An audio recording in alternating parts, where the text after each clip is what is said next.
በዛሬው ዮሐንኖቻችን መርሃ ግብር የምናቀርብላችሁ በፍጹም ክርስቶስን በመፍራትና በፍቅር ከሚያገለግሉት በእግዚአብሔር ከተመረጡት የዞሮንቶስና የቴዎብስታ ያብራክ ክፋይ የሆነውን የጌታችን የመድኃኒታችን ኢየሱስ ክርስቶስ ታማኝ አገልጋይ ቅዱስ ጊዮርጊስን ነው። ቅዱስ ጊዮርጊስ በሁለተኛው መቶ ክፍለ ዘመን አጋማሽ በሶስተኛው መቶ ክፍለ ዘመን መግቢያ ላይ በልዳ የተወለደ ነው።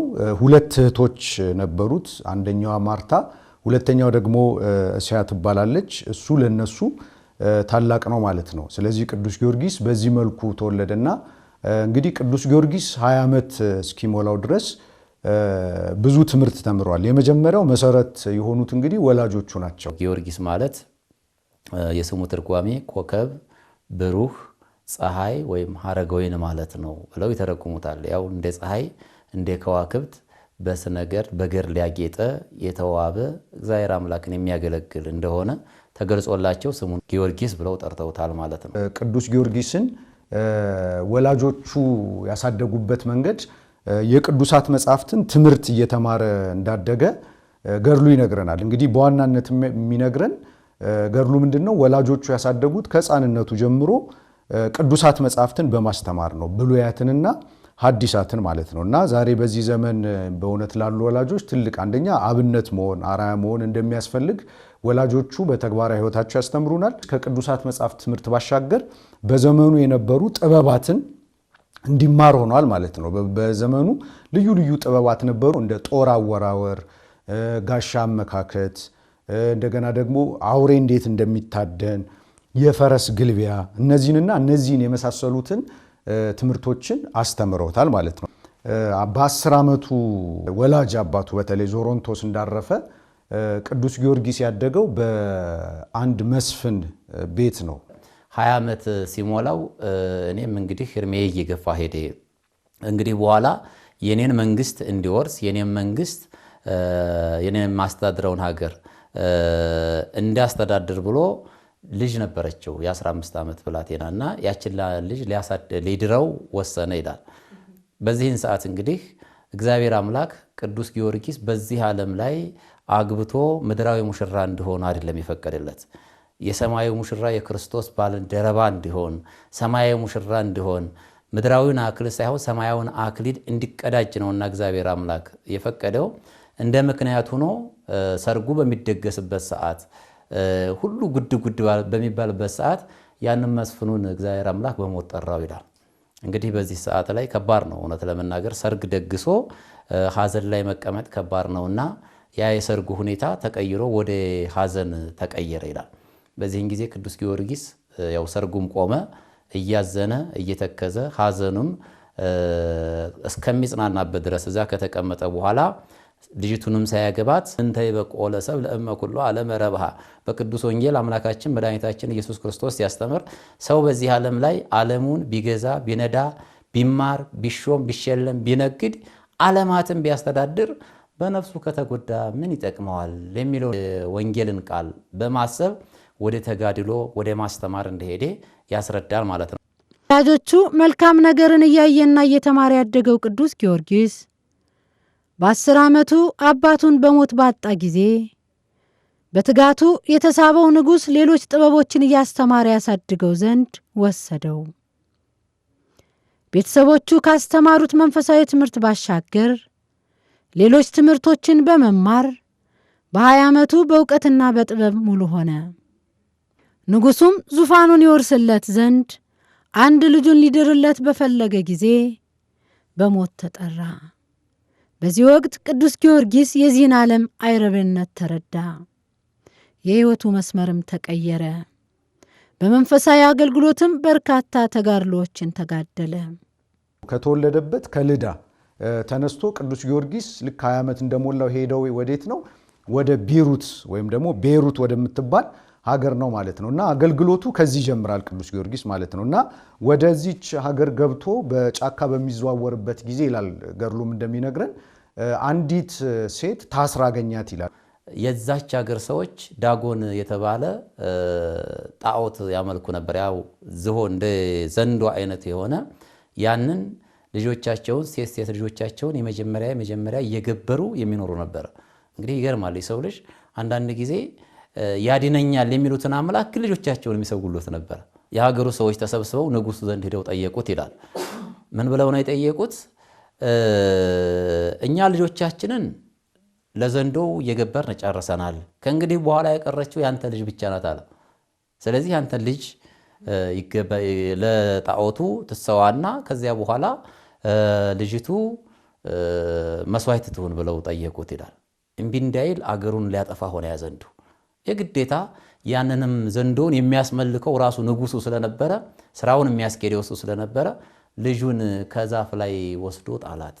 ለዘንዶው ምግብ እንድትሆን፣ ራት እንድትሆን፣ ግብር እንድትሆን።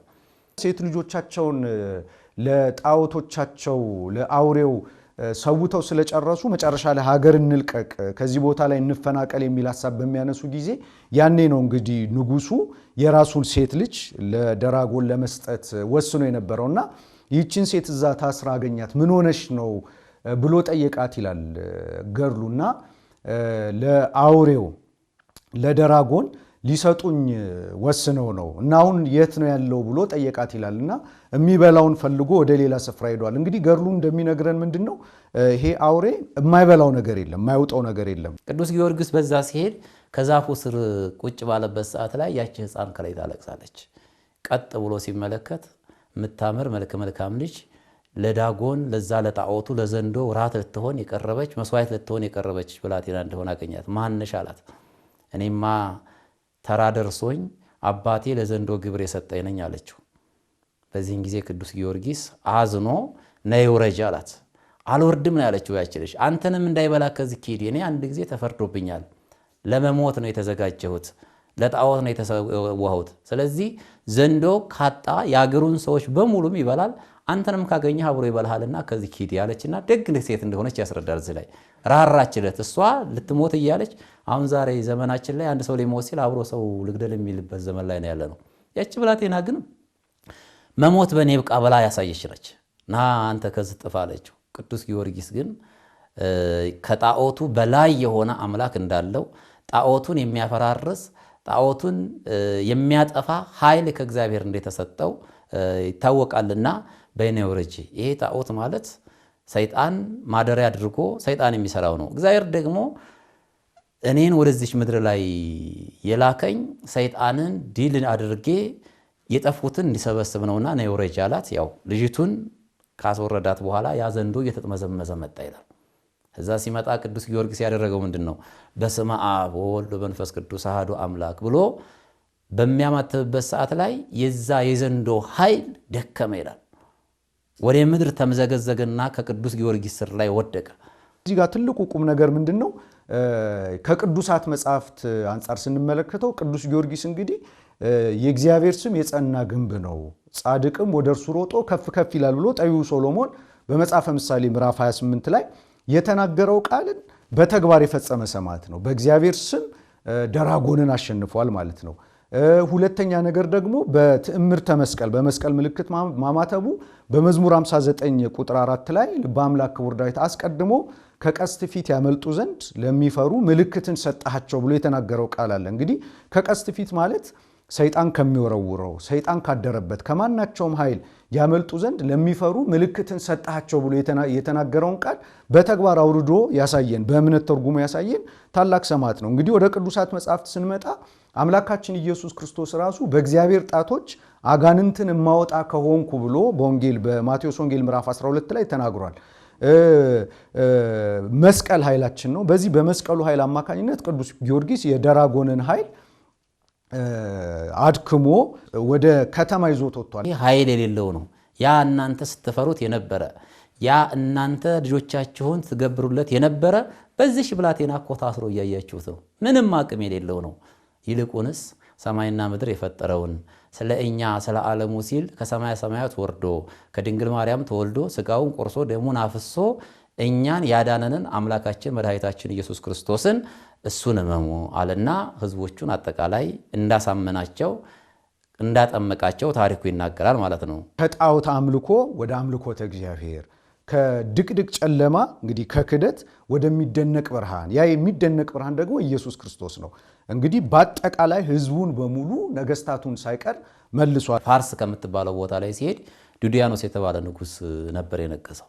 ይህ ንጉስ ሰባውን ነገስታት ሰብስቦ አጵሮን የተባለ ጣዖት አቁሞ ለዛ ሁሉም ሲሰግዱ አምላክ እንደሌለ አምላካቸው በእጃቸው የሰሩት ጣዖት እንደሆነ አምነው በዛ ሲሰግዱ አገኛቸው። እንግዲህ ቅዱስ ጊዮርጊስ እዛ ቦታ ላይ ሄድና ሲያይ አምላክ ጌታችን መድኃኒታችን ኢየሱስ ክርስቶስ ስሙ የማይጠራበት ሆነ። እዚህ ላይ እንግዲህ ስሙ መመስከር ጀመረ። ዱዲያኖስ ምንድነው በዛን ጊዜ ያደረገው? የክርስቶስ ስም የሚጠራ ካለ ቤቱ ይዘረፋል፣ ሰውነቱ በሞት ይቀጣል፣ በሳት ይቃጠላል፣ በድንጋይ ይወግራል። ይሄንን ትእዛዝ ሰጥቷል የክርስቶስን ስም በሚጠራበት ሰዓት ላይ። ቅዱስ ጊዮርጊስ ደግሞ የክርስቶስ ፍቅር በልቦናው ያደረ ለሰማዕትነት ጥቡ የሆነ ነበርና ዘሳ አምነኒ በቅድመ ሰም አነኒ አአምኖ በቅድመ አቡየ ዘበሰማያት፣ በሰው ፊት የሚመሰክርልኝ ካለ እኔ በሰማዩ አባቴ ፊት እመሰክርለታለሁ ያለውን የወንጌል ቃል የተማረ ያንን ደግሞ ተምሮ በቃል ብቻ ሳይሆን በተግባር የሚሰራ ሰማዕት ነውና እኔ የክርስቶስ አገልጋይ በክርስቶስ የማምን ክርስቲያን ነኝ አለና አላውያን ነገስታት ባሉበት በሰባው ነገስታት ፊት ላይ መሰከረ ይላል። ይህንን መርሃ ግብር የሚከታተሉ ሰዎች ለእምነታቸው ጽናት ለምግባራቸውም ቅናት ገድሉን ቢያነቡት በጣም ጥሩ ነው የሚሆነው። ምክንያቱም በወቅቱ ዱዲያኖስ መጀመሪያ የክርስትና ጠላት ሆኖ ነው የተነሳው። እንግዲህ ያ ማለት እንደውም በቤተ ክርስቲያን ታሪክ ዘመነ ሰማዕታት ነው የሚባለው። ከ1 እስከ 7 ዘመነ ሐዋርያት ነው። ከ70 እስከ 160 የመሸጋገሪያ ዘመን ነው። ከ160 እስከ 313 ዘመን የነበረው ደግሞ ዘመነ ሰማዕታት ነው። ስለዚህ የቅዱስ ጊዮርጊስን ማነሳስ ስንመለከት በዚህ በዘመነ ሰማዕታት የተነሳ ሰማዕት ነው ማለት ነው። እና ያኔ እንግዲህ ዱዲያኖስ ምንድን ያደረገው? በመላው ግዛቱ ላይ አንድም ክርስቲያን እንዳይገኝ የክርስትናን ስም የሚጠራ የኢየሱስ ክርስቶስ ስምን የሚጠራ ከማርያም ተወልዷል ከድንግል ማርያም ተወልዷል ኢየሱስ ክርስቶስ እኔ ክርስቲያን ነኝ የሚል ቢገኝ ጽኑ መከራ ይጠብቀዋል። እንደውም የመከራውን አይነት እዚያ ላይ ይዘረዝረዋል። እነሆ በ10 አህጉር ላይ እሾምሃለሁ አለው ቅዱስ ጊዮርጊስን። ስለዚህ በ10 አህጉር ላይ ለመሾም አንተ ለአጵሎን መስገድ ያለብህ መስፈርቱ ይሄ ነው አለ። ይሄ ነው መስፈርቱ። ለአጵሎን ከሰገድክ ትሾማለህ፣ ለአጵሎን ካልሰገድክ ደግሞ ትገደላለህ የሚል ነው። አማን መነን ወጣይማ ለዚ ዓለም ወተአገሱ ሞተ መሪረ በእንተ መንግስተ ሰማያት። ሰማዕታት የዚህን ዓለም ጣዕሟን ሹመቷን ሽልማቷን ምን አሉ አለ ቅዱስ ኤፍሬም ናቁ ወተአገሱ ሞተ መሪረ በእንተ መንግስተ ሰማያት። ስለዚህ ስለ መንግስተ ሰማያት ክብር ሲሉ የመንግስተ ሰማያትን ደስታ ለማጣጣም ሲሉ መራራ ሞትን ታገሱ። ከባድ ነው። መራራ ሞት አለ። አሁን ቅዱስ ጊዮርጊስ የሚያሳልፋቸው ስቃያት መራራ ናቸው። እውነት ለመናገር የቅዱስ ጊዮርጊስን ገድል ስናነብ ደግሞ ቅዱስ ጊዮርጊስ ከእርሱ በፊትም የነበሩ በሱ ዘመንም የነበሩ ከሱም በኋላ የተነሱ ወደፊት የሚነሱ ሰማዕታት የማይቀበሉትን መከራ ተቀብሏል።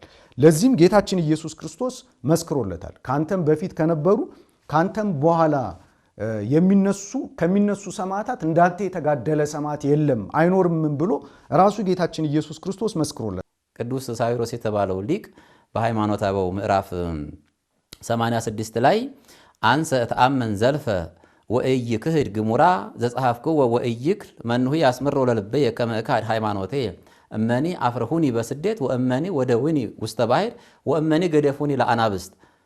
እኔ ይህን ያመንኩትን ነገር ወይም ደግሞ የምጽፈውን ነገር አልክደውም። ወእይክድ ያስምሮ ለልበየ ሃይማኖቴን እክድ ዘንድ ምንም የሚያስደስተኝ ነገር የለም። ከሀገሬ ከተወለድኩበት ቦታ ቢያሳድዱኝ፣ ለአንበሳ ለተራበ አንበሳ ቢሰጡኝ፣ በእሳት ነበልባል ቢያቃጥሉኝ፣ ሰውነቴን እያንዳንዷን ክፍል እየቆራረጡ ለጣዖት ቢያጥኑኝ፣ ቢቆራረጧት ምንም ነገር በስጋ የመከራ ይመጣ ልቤን አያስደስተውም። ምክንያቱም አምላኬ በቅዱስ ወንጌል ላይ ኢትፍርህዎሙ ለእለ ይቀትሉ ሥጋክሙ ወለነፍስክሙሰ ኢይኩሉ ቀትሎታ፣ ስጋችሁን የሚገሉትን አትፍሯቸው፣ ነፍሳችሁን ግን መግደል አይቻልም እኮ። ነፍስም ማንም ስልጣን የለውም። ማንም ምድራዊ ነገስታት ስጋን ሊገል ይችላል፣ ስጋን ሊያሰቃይ ይችላል። ያ አሰቃየው ራሱ ኋላ እንደገና ይሞታል፣ ይሰቃያል እኮ።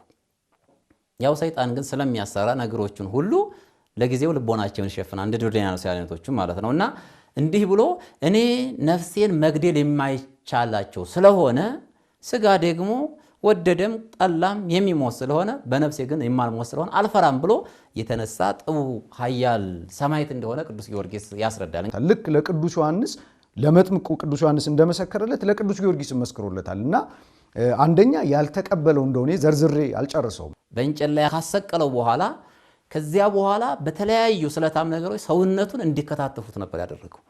ገድሉ የሚያስረዳው በጣም ከባድ ነው። ሰውነቱ ተሰቅሏል በእንጨት ላይ። ከዚያ ላይ በእያንዳንዱ በስለታም ነገር ሰውነቱን እንዲወጉት፣ ሰውነቱን እንዲተፈትፉት፣ እንዲመቱት ነው ያደረገው። ይህንን መከራ የመጀመሪያው ስቃይ እንግዲህ እየተቀበለ በገድሉ ነው የሚያስረዳው። ይህንን እየተቀበለ እያለ መከራ እየተቀበለ እያለ ወደ አምላኩ ነበር የሚጸልየው። እንግዲህ ቅዱስ ጊዮርጊስ እነዚህ መከራ የሚቀበለው ከክርስቶስ ክብረ ማግኘት ነው። ከሕማሙ መከራ ክርስቶስ በሕማሙ በሚመስል ሕማም ተቀብለን ትንሣኤውን በሚመስል ትንሣኤን ዋጋ ለማግኘት ነው ይሄን የሚቀበለው ቅዱስ ጊዮርጊስ። ስለዚህ ይሄንን ስቃይ ካሰቃየው በኋላ እንዳልሞተለት መከራ እንደማይበግረው ነው የታወቀው። በዚህን ሰዓት ላይ አምላካችን መድኃኒታችን ኢየሱስ ክርስቶስ ይሄን መከራ ሲቀበል ተገለጸለት። ይሄ ገና መጀመሪያዋ ነች። ልክ አንድ መጽሐፍ ሲነበብ መቅድም እንዳለው ወይም ደግሞ መግቢያ እንዳለው መግቢያውን ነው ገና የቀመስከው። ከእንግዲህ በኋላ መራራ የሆኑ ሞቶችን ትሞታለህ አለው ክርስቶስ ተገለጸና። መራራ የሆኑ 3 ጊዜ ትሞታለህ። 3 ጊዜ ከሞትክ በኋላ ግን እኔ ካንተ ጋር ነኝና ትንሣኤም ሕይወትም የሆንኩ አምላክ ካንተ ጋር ነኝና ከሙታን ደግሞ አስነሳለሁኝ። በአራተኛው ግን ሰማዕትነት ትቀበላለህ። በአራተኛው ሞት በምትቀበላቸው መከራዎች ውስጥ ላይ እኔ ከጎንህ ነኝ፣ አልለይም፣ አጸናሃለሁ አለ። ስጋው እስከ መፈጨት ደርሷል። ይድራስ በሚባል ተራራ ላይ ፈጭተው የቅዱስ ጊዮርጊስን ስጋውን አንድደው ፈጭተው እዚያ ተራራ ላይ እንደ ዱቄት እስከ መበተን ደርሰዋል። ኢየሱስ ክርስቶስ አስነሳው እንጂ ረጃጅም ብረት ሹል የሆኑ ጫማዎችን አዘጋጀ። እግሩን እዛ ውስጥ እንዳደርግ አደረገው። ከዚያ ላይ ከደረቱ ላይ ድንጋይ አሰረበት። ይሄን አደረገና ሂድ አለው። እንዲንቀሳቀስ ነው ያደረገው። ከባድ ነው። ክርስቶስን ነው የመሰለው ያለው። ክርስቶስ ለእኛ ለሰው ልጆች መራራ ሐሞትን እንዲጠጣ መራራ ነገሮችን ቅዱስ ጊዮርጊስም ተቀብሏል። ስለ ክርስቶስ ፍቅር ለእኔ ስትል ነው የሚታየው። አብነቱ ወይም ምሳሌው ሞዴሉ ለቅዱስ ጊዮርጊስ ክርስቶስ ነው። ይዛን ጊዜ መከራ ሲቀበል እንግዲህ በዚህ መሃል ደሙ እየወረደ ባለበት ሰዓት ላይ እግዚአብሔር አምላክ ጠባቂ መላእክቶችን ቅዱስ ሚካኤልን ላከና ከዚህ ሕማም ፈወሰው ይላል ገድሉ የሚያስረዳ። ሰው በክፋቱ ላይ ክፋት እየጨመረ ነው የሚሄደውና እንዲህ ብሎ አሰበ። በሀገሩ ላይ አዋጅ አወጀ። ጊዮርጊስ የሚባል ሰው እንደተነሳ ከዛ በኋላ ጊዮርጊስን የሚያጠፋልኝ ካለ እሾመዋለሁ፣ እሾልመዋለሁኝ፣ ሀብት ንብረት ሰጠዋለሁ የሚል አዋጅ አወጣ። እንግዲህ በዚህን ሰዓት ላይ አንድ አትናቴዎስ የሚባል መሰሪ ጠንቋይ ሰው ነበር በሀገራቸው ታዋቂ። በስራይ ሰይጣናዊ መተት እያደረገ ሰዎችን የሚያጠፋ ነው። ይህንን ሰው ዜናው ይሄን ነገር ሲሰማ ወደ ቅዱስ ጊዮርጊስ ዘንድ ወደ ዱድያኖስ ዘንድ መጣና እኔ ጊዮርጊስን አጠፋዋለሁ አለ። እንዴት አድርገህ ታጠፋዋለህ ሲለው አንድ ትላማ መጣና በጆሮዋ አስማተ ሰይጣን የሰይጣንን አስማት ጠርቶ እፍ ሲልባት ሰውነቷ እኩል ተሰነጠቀ ይላል። በአስማቱ ወይም በመተቱ ማለት ነው። ሰይጣናዊ ምታት አድርጎ ከሰይጣን ጋር የተዋሃደ ነበር ይሄ ሰው። በጥንቆላ ይህን የሚያደርግ ነበር እና ለሁለት ተከፈለ። ሚዛን አምጥቶ ሁለት ሚዛን ላይ ቢያደርገው እኩል ሆነ ይላል። በዚህን ጊዜ ዱድያኖስ ደስ አለው። ቅዱስ ጊዮርጊስ እንደዛች ላም ያደርገዋል ነበር የመሰለው። ደስ አለውና ያደርገዋል ብሎ ከእንግዲህ በኋላ ጊዮርጊስን እገላገላለሁ እኔም ጣዖቴን አጵሎንና ሕዝቡም ያመልካሉ ብሎ ባለበት ሰዓት ላይ ቅዱስ ጊዮርጊስን እንዲያደርግለት አመጣው ይላል። ከዚህ በኋላ ቅዱስ ጊዮርጊስ ቀረበ።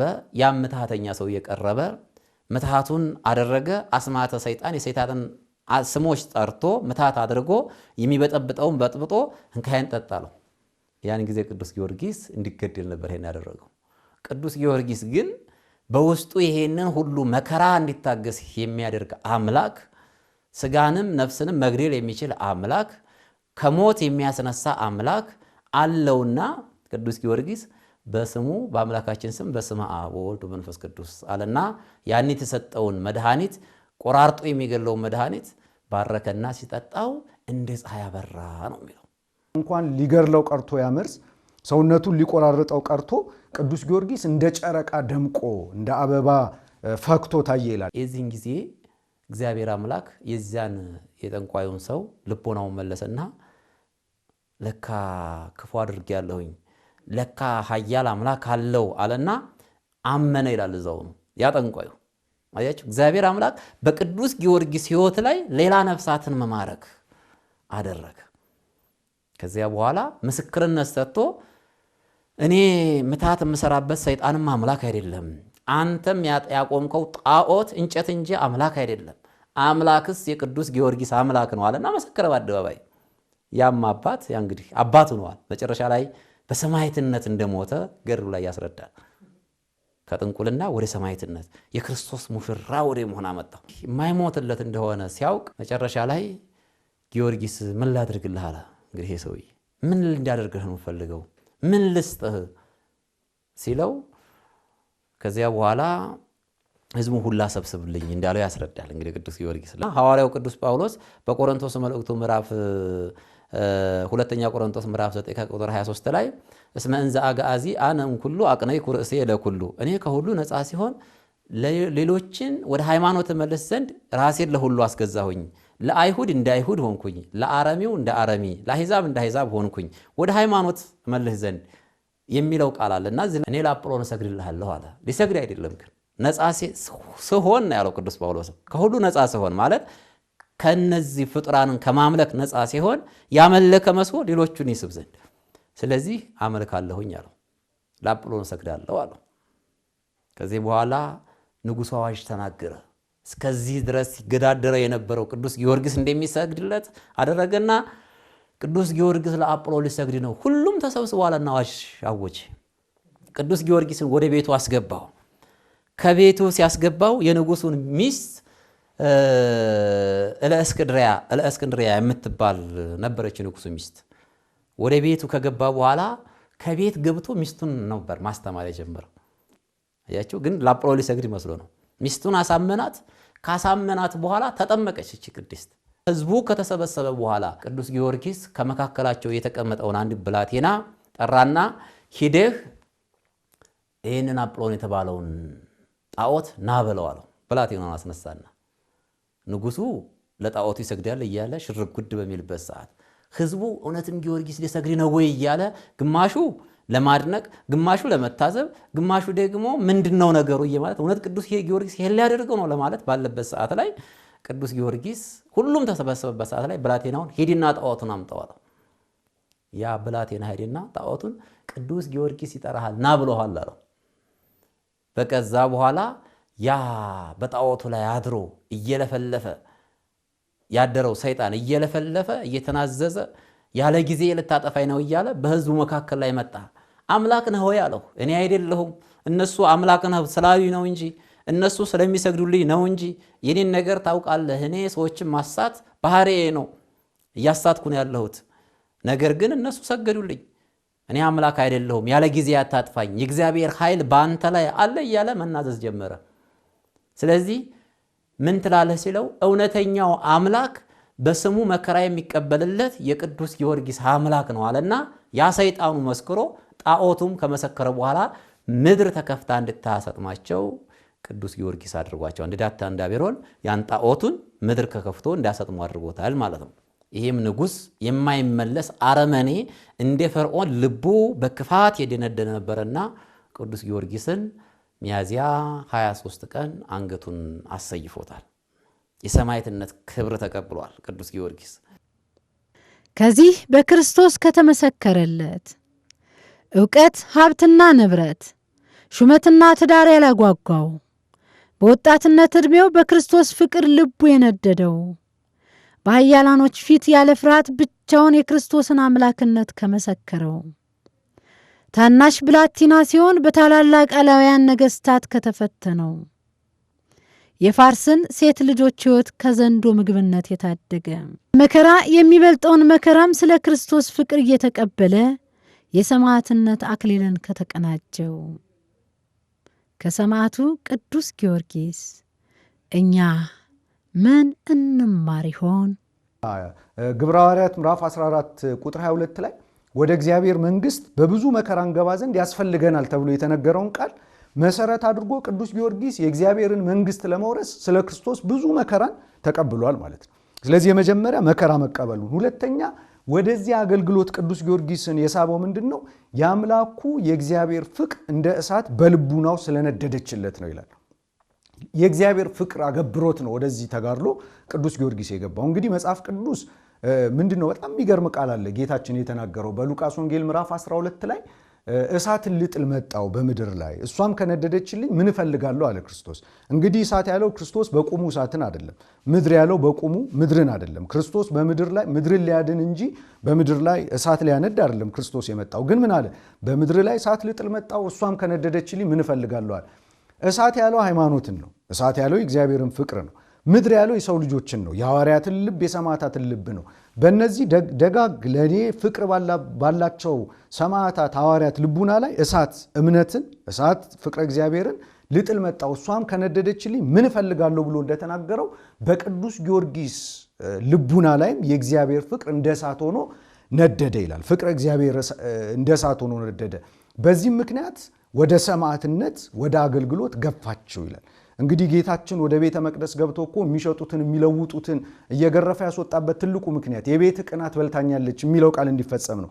ይሄ እንግዲህ በቅዱስ ጊዮርጊስ ተፈጽሟል። እንዳንተ ያለ የምወደው የለምና ሊቀ ሰማዕታት አድርጌሃለሁ ብሎ እንደሾመው ከዚያ በኋላ መታሰቢያን ያደረገውን ዝክር በአንተ ስም መጽዋት የመጸወተውን መታሰቢያን የሚያደርገውን ቤተክርስቲያንን የሚያንጸውን እምርልሃለሁ የሚል ቃል ኪዳን ሹመት እንደሰጠው ያስረዳል ማለት ነው። እና ቅዱሳን አባቶቻችን እንግዲህ እግዚአብሔር አምላክ በዚህ ምድር ላይ ተጋድለው ሲያበቁ ሽልማት ይሰጣቸዋል። አሁን ብዙውን ጊዜ የቅዱሳን ቃል ኪዳን ሞኝነት የሚመስላቸው ሰዎች አሉ። ያው የሚያሳውራቸው እንደ ዱዲያኖስን ሲያስመልከው የነበረ ሰይጣን ያው ተመሳሳዩ ስለሆነ ሕሊናን ይሰውራል። ስለ ቅዱሳን ነገር፣ ስለ ቅዱሳን ቃል ኪዳን፣ ስለ ቅዱሳን መታሰቢያ ስናደርግ መጽሐፍ ቅዱስን ማናቅ ይመስላቸዋል። መጽሐፍ ቅዱስ ነው የሚያስረዳው። ለሚያከብሩኝ ለሚወዱኝ እስከ 100,000 ድረስ ቃል ኪዳን ሰጣቸዋለሁ ያለው ቅዱስ ወንጌል ላይ ነው። ቅዱስ መጽሐፍ ላይ ነው፣ መጽሐፍ ቅዱስ ላይ ነው ያለው። በጻድቅ ስም ብንዘክር የጻድቁን በረከት እንደምናገኝ የተናገረን አምላካችን እግዚአብሔር ነው፣ ክርስቶስ ነው ራሱ።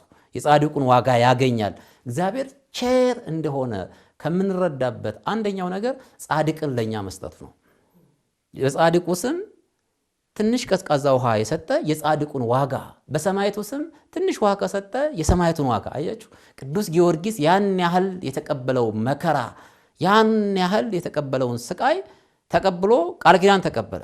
ስለዚህ የቅዱስ ጊዮርጊስን ክብር ሰጠዋለሁ ነው ያለው እግዚአብሔር ቸር ስለሆነ። ይሄ ለማን ይሆናል? ለሚያምን ሰው ነው።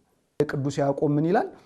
ወዳጆች ሆይ በጌታችን በኢየሱስ ክርስቶስ ስም የተናገሩትን ያስተማሩትን ነቢያትን፣ ሐዋርያትን፣ ቅዱሳንን በሙሉ ተመልከቱ፣ ተከተሏቸው ብሎ ያስተምረናል ማለት ነው። ስለዚህ መጀመሪያ የቅዱሳንን መንገድ እንድንከተል የቅዱስ ጊዮርጊስን መንገድ እንድንከተል የሚያስተምረን መጽሐፍ ቅዱስ ነው ማለት ነው። እንድንከተል ካስተማረን ምንድነው መማር ያለብን የሚለውን ስናነሳ የመጀመሪያው ስለ ክርስቶስ መከራ መቀበልን ከቅዱስ ጊዮርጊስ መማር ይገባናል። በዓለም ሳላችሁ መከራ አለባችሁ፣ ግን አይዟችሁን ዓለምን አሸንፌዋለሁ ብሎ ክርስቶስ ተናግሯል። ስለዚህ መከራን በምንቀበልበት ጊዜ እንግዲህ ወደ እግዚአብሔር መንግሥት በብዙ መከራ እንገባ ዘንድ ያስፈልገናልም ተብሎ ተጽፏል። ይህንን መከራ መቀበላችን ግድ ከሆነ በመከራ ጊዜ እንዴት አድርጎ መጽናት እንደሚገባ ከቅዱስ ጊዮርጊስ እንማራለን ማለት ነው። ጊዜ ያላባከነ ሰማዕት ማለት ቅዱስ ጊዮርጊስ ነው። እውነት ለመናገር እንግዲህ ጊዜዎች አለን። የልጅነት ጊዜ አለ፣ የወጣትነት ጊዜ አለ፣ የርጅና ጊዜ አለ። ሰው የፈለገውን ነገር መስራት የሚችለው በተለይ በወጣትነት ጊዜ ነው። ልሩጥ ቢል ይወጣል፣ ልስገድ ቢል ይሰግዳል፣ ገዳማት ልሄድ ቢል ገዳማት ያደርጋል። ፍላጎቱን በዛም ዓለምም እግዚአብሔርም የሚፈልግበት ጊዜ ነው፣ ለመንፈሳዊም ለሁሉም። እና ከቅዱስ ጊዮርጊስ የምንማረው አንደኛ በሃይማኖት ድርድር መኖር እንደሌለበት፣ ሁለተኛ ከቅዱስ ጊዮርጊስ ፍቅርን እንማራለን። ቅዱስ ጊዮርጊስ ለእግዚአብሔር የነበረው ፍቅር ለእግዚአብሔር የነበረውን ፍቅር በተግባር ነው የገለጸው። እንግዲህ መጽሐፍ ቅዱስ እንደሚያስተምረን አንድ ሰው ለእግዚአብሔር ፍቅር ሲኖረው መግለጽ ያለበት የመጀመሪያው የእግዚአብሔርን ሕግና ትእዛዝን በመጠበቅ ነው። ብትወዱኝ ትእዛዜን ጠብቁ እንደተባለ። ሁለተኛው ደግሞ ክፉ ነገርን በመጠየፍና በመጥላት ነው። መዝሙር 96 ቁጥር 10 ላይ እግዚአብሔርን የምትወዱት ክፋትን ጥሉ ይላል ልበ አምላክ ክቡር ዳዊት። ስለዚህ ቅዱስ ጊዮርጊስ ለእግዚአብሔር የነበረውን ፍቅር ሁለተኛ የገለጸው ክፋትን በመጥላት ነው። ሶስተኛ ቅዱስ ጊዮርጊስ ለእግዚአብሔር የነበረውን ፍቅር የገለጠው በፍቅረ ቢጽ ነው። ሰዎችን በመውደድ ከዚህ ወገን ተወለዱ፣ ከዚህ ወገን ተወለዱ፣ ከዚህ ጎሳ ተወለዱ፣ ከዚህ ጎሳ ተወለዱ ሳይል የሰው ልጆችን በሙሉ በመውደድ ቅዱስ ጊዮርጊስ ለእግዚአብሔር ያለውን ፍቅር ገልጧል። ዝም ብለን አይደለም የቅዱስ ጊዮርጊስን ገድል የምናነበው፣ ለሰው ልጆች የነበረው ፍቅር እግዚአብሔርን ወዳለው እያለ ይላል ቅዱስ ዮሐንስ አንደኛ ዮሐንስ ምዕራፍ 4 ቁጥር 19 ላይ ወንድሙን ቢጠላ ሐሰተኛ ነው፣ ያየውን ወንድሙን ያልወደደ ያላየውን እግዚአብሔርን ሊወድ እንዴት ይችላል ይላል። አሁን እኛ ዛሬ እግዚአብሔርን እንወደዋለን የምንለው በአፍ በአንደበት ነው፣ ሰውን ሳንወድ። ቅዱስ ጊዮርጊስ ግን ለእግዚአብሔር የነበረውን ፍቅር ሰውን በመውደድ ገልጧል።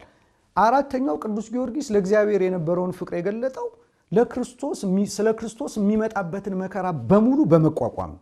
እንደው ቅዱስ ጳውሎስ እንደው ሮሜ ምዕራፍ 8 ላይ ነው ቁጥር 35 ላይ ከክርስቶስ ፍቅር የሚለየን ማን ነው ይላል። መከራ ነውን?